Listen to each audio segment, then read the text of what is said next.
The problem with this country, we're all for honest government and get the... Sabi nila, para sa bayan. Kaso puro basura yan. Gutom pa rin ng mga Pilipino. Walang gamot sa ospital. Mga paralang gumuho na.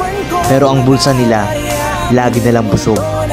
Bagong kotse, malaking bahay, mga biyaheng first class. Galis pawis at dugo mo yan.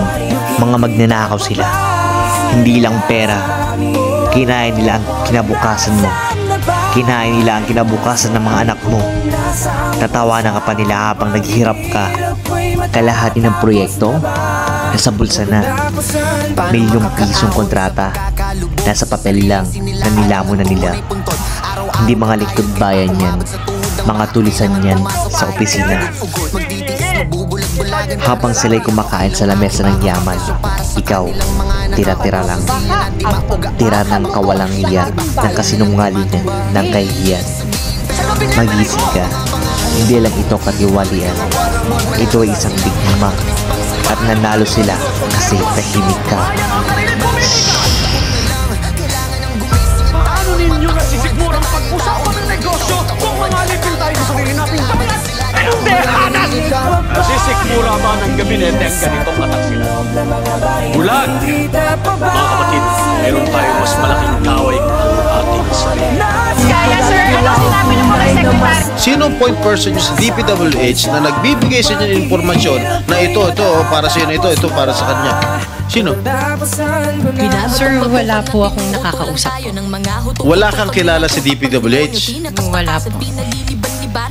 Hindi kami maniniwala niyan, wala kang kilala sa DPWH.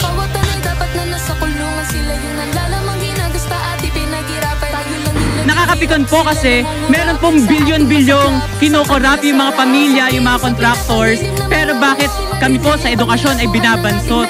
Mag-8 years na po yata na hindi natatayo, hindi binubuksan, ay dahil under din siya sa mga diskaya, under din siya sa DPWH. Doon po bad trip pa mga scholar ng bayan dahil patuloy pong kinukupot yung mga batayang serbisyo sa edukasyon. Silang kaban ng bayan, yung ninanakaw nila, buhay, pangarap, at kinabukasan po naming mga kabataan. Kami po ay sumisigaw, nagmamakaawa ng pananagutan. Hindi na pwedeng puro investigations. Hindi tayo pwedeng sumuko lang ng ganito. Kaya, hinahamon ka namin, Pangulong Bongbong Marcos, kung gusto mong magkaroon ng magandang legasiya, ang pangalan mo, ipakulong mo lahat ng magnanakaw. Nakatingin kami sa iyo, Pangulong Bongbong Marcos, at inaasahan ka namin, hindi dahil sa idol ka namin, kundi dahil sinaswelduhan ka namin at inaasahan namin na tutuparin mo ang inuutos namin mga employer mo. Kami ang nagpapasahod sa inyo.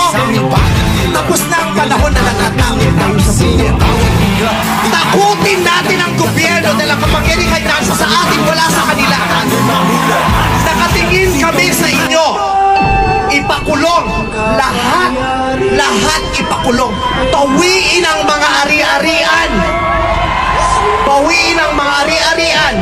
Pati atay, i-donate, ibigay ang atay. Pati mata, i-donate, walang ititira kasi nga hindi tayo pwedeng maawa dahil mga maraming salamat sa inyong lahat. Sasamahan namin kayo hanggang mamaya. Sabay ng pagtanggi sa mga Aradiskaya sa Justice Department.